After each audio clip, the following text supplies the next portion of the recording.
On va avoir 3 phases avec, les métiers demain.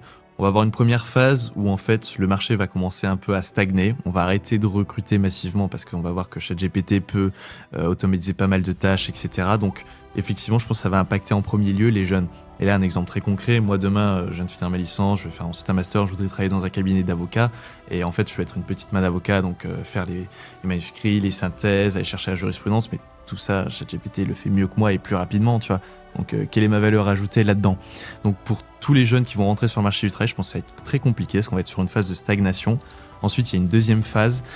Au niveau des dates, ça dépend des gens, mais ça serait en l'horizon 2030-2040 où là, on va commencer à avoir des licenciements parce que on va se rendre compte que les mecs, ils travaillent déjà avec ChatGPT et qu'en fait, on peut automatiser leur métier.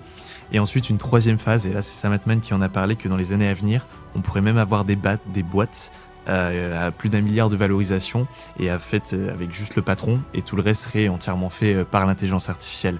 Et donc, je sais pas si Dario Amodei a raison en tout cas pour son horizon de temps, etc. Mais j'ai tendance à croire que oui, ça va être plus compliqué pour les jeunes de rentrer sur le marché du travail dans les années à venir parce que ça va stagner.